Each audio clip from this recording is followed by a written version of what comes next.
Welcome to r/Entitled People, where we share stories from your lives about people who think the rules don't apply to them, and they should get what they want. Thank you, friends, for subscribing to the channel, and for so many likes. And today we have two great stories, so subscribe, hit the like button, and let's begin. The first story: hilarious tales of crazy coworkers and unbelievable workplace antics. The second story: I quit my job telling my VP that he was doing a horrible job, and that I was disappointed. The first story is Adventures in Audit Sitting, Coworker Edition. Hello folks, and welcome to the series that highlights some of the most amusing characters I met in the 2.5 years I was night auditor at a decent little hotel. I wanted to distract myself by remembering funnier times, and how it's not always guests who are the crazy ones. Here's a collection of shorter stories all about crazy coworkers. Sit back, relax, and I hope you enjoy. Coworkers Edition, Part 1. And that's how I got full-time. I was hired at this property to be the weekend part-time NA, which worked out because I was taking full-time classes during the week. I trained with the account, which he candidly told me was because the full-timer did a few things in his own way, but the managers wanted me trained to do things in the preferred manner. Fair enough, it wasn't my first job and I'd seen this before. Therefore, I think I only ever met the man a handful of times in the first 5 to 6 months I worked there. He was short, skinny, and one of those tightly wound sort of people. He made what were supposed to be jokes that made little sense to anyone else. My coworkers described him as anal retentive and assumed it came with the job, but were happy to learn that I was more laid back in interactions. On our second meeting, he came in during my shift and just sat in the office, watching me after giving up on banter, until I told him I was going to another department, and he had to leave so I could lock up. He protested, saying he could watch the desk for me, but I refused to leave him alone with my cash and paperwork, or allow him to interact with guests in jeans. The only other time he caused me trouble that I can remember was when we had a big group, who were setting up a big sports bar's grand opening. They came in after midnight, most of them intoxicated, and asked to be let into the pool. I gave my usual response that the pool was closed at 10 and apologized. They said I could just do it, and went through several reasons like how it had been cleaned for the morning, how the chlorine and chemical levels needed time to stabilize, and how the lights were on a timer, and there was no way I was accepting liability for a dozen drunk people in the dark. They said it was fine, and that the other guy would let them in. I said, well, he's not here tonight. They didn't like that, so I sweetly offered that they could tell management in the morning. Shockingly, they declined, but I do know they were allowed into the pool the night he returned. We continued on for some time after this until one morning I got a call. The management knew my classes were wrapping up as I'd booked time off for an exam, and asked if I'd like to move to full-time. Apparently, he had ended his shift that morning on a high note. The AM guest services lead had come in and noticed some minor thing had been done incorrectly.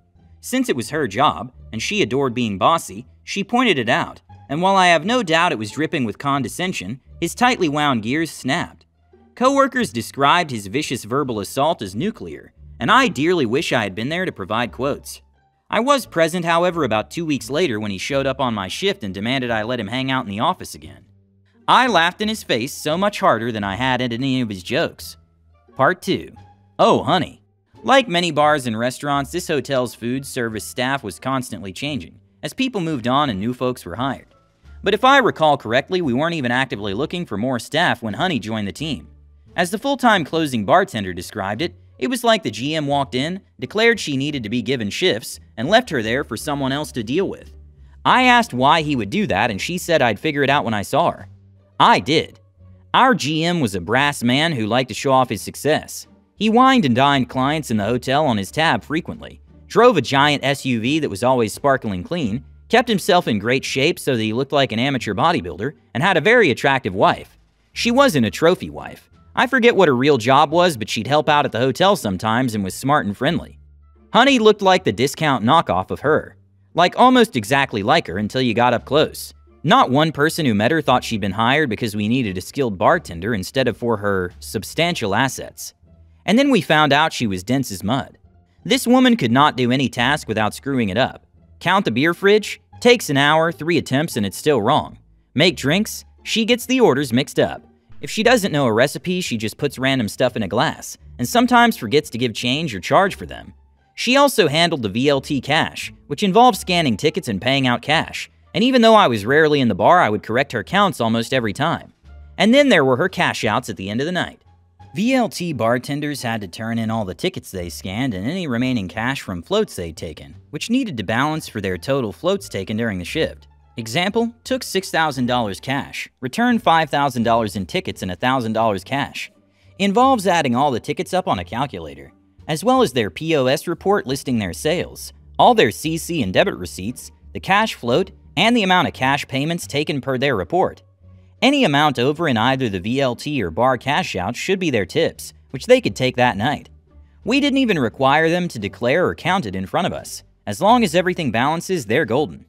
I don't know if Honey ever did a single cash out correctly. Oh, sometimes she could get it to balance. Sometimes, but it would take her over an hour when most of the bartenders would be 30 minutes tops on a bad night. And usually she would complain that she'd been required to use her tips, which she kept separate from her flat, to do so. If she ever thought it was correct on her first attempt, it would not be. There were days she'd happily proclaim she was going home with a huge wad of cash, far more than other bartenders, only for me to find out she hadn't added her tickets correctly, and we'd have to call her back to return the money that wasn't hers. Some days she'd tearfully explain that she had used all her tips, and still could not make the cash balance, which meant management would hold her responsible for the difference. This happens to most people once or twice. I swore never again. One time I was out, $20. With Honey it was every week, and to the tune of hundreds of dollars. She would lament that she only worked so that she could pay the money back to the hotel, and asked why other people put up with it. I could only truthfully answer that no one else had these problems. I would try to help. I'd go over cash outs with her, sometimes having to do them myself because she'd bungled them so horribly. I would explain that for her to be short the amounts she always was, she had to be giving out more money to VLT payouts than she should be. It's very easy to miscount or have a $20 bill stick to another. I'd give her advice for my bartending days to help keep her counts straight.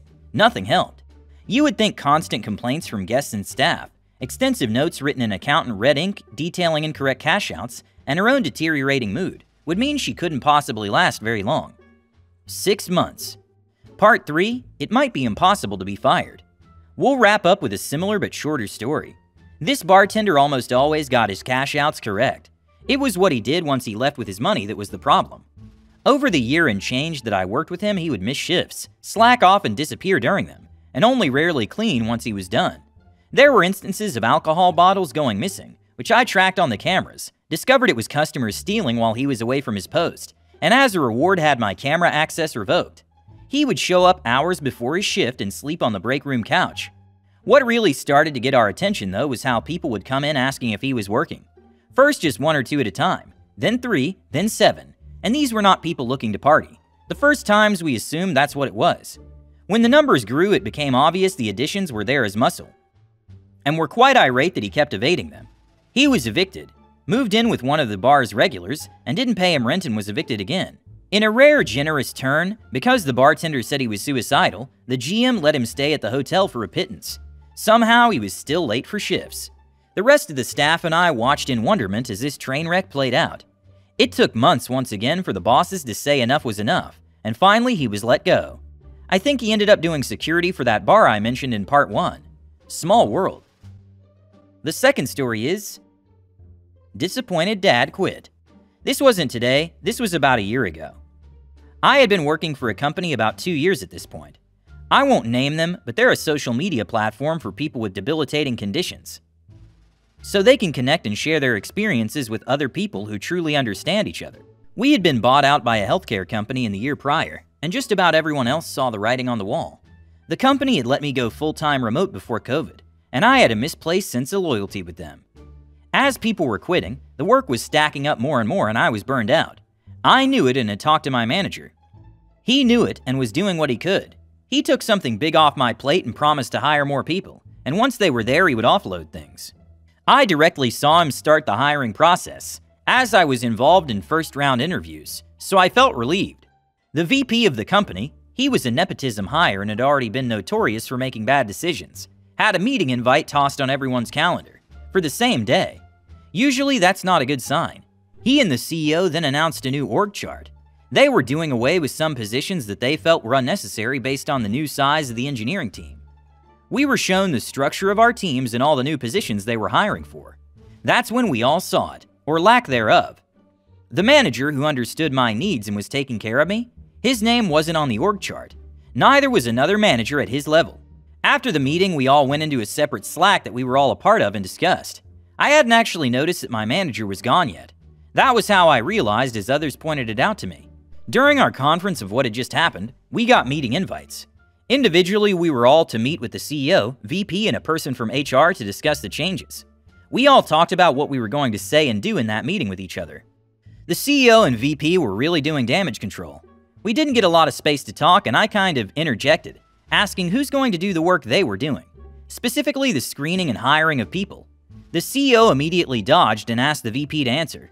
He circled around and used buzzwords and in the end said that he would be doing that work. An hour later, he asked me to look over 20 resumes. The next morning, it was clear to them they needed to do more damage control, as they added another meeting that afternoon. It was a one-on-one with the VP to address the recent structure changes. I reviewed the resumes as it was technically part of my job function now. They were all people with zero experience in the industry, but clearly looking for a job change into it. This would be fine, and I love taking people like that because they want to be there, and usually are good people and easy to work with.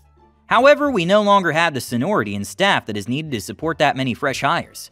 Our work was going to slow to a crawl getting these people trained and up to speed. I went into my wife's office. We were both working from home at the time, and told her about what was happening. She's extremely supportive and said whatever I needed to do, she was on board. I told her I might quit in the meeting. It came time for my one-on-one and I was just so anxious. He let me know he had no agenda for the meeting and just wanted to let me talk or ask questions. I couldn't believe his audacity. It felt like he was just completely unprepared and thought he could charm his way through. I began by asking about the new hires. I asked if it was intentional that they had zero experience. Yes. Do you not understand the strain that will put on us? I think you're overreacting. How long have you been in charge of an engineering squad? This job? I have 9 years experience. Why don't you value my opinion? You've been in the industry, not managing. What about this project manager? They're totally overwhelmed. Well, we have a new hire coming on board in approximately a month. That's not enough. We likely need one more with experience. You really think so? Yes, I absolutely do. I know they're working overtime to get their work done. I think one more will be enough. I've already been doing a bunch of their work. I know we need one more. Well, agree to disagree. You said you were going to be doing the work of my former manager, but that same day you sent me resumes to review. What happened? We're a team. We all have to put in work in order to make the business function. I understand that. I've been covering a lot of different bases, but this is one I specifically asked about and you said you would. I don't see what the problem is here. Well, I've asked a lot of questions during our meeting. You haven't given a satisfactory answer for any of them, so this is my 2 weeks' notice. That's your choice. He hangs up. From there on out, I wasn't asked to do anything. I did my original job function for the next 2 weeks, help people at my level complete their work, and no one asked me a thing. It was such a relief, and in about a month, no one that I had worked with, in engineering anyway, was left at the company. Since then, they have been plagued with major production issues. Thank you for watching. Don't forget to subscribe if you want to know when the new video comes out, and hit the like button to support the channel.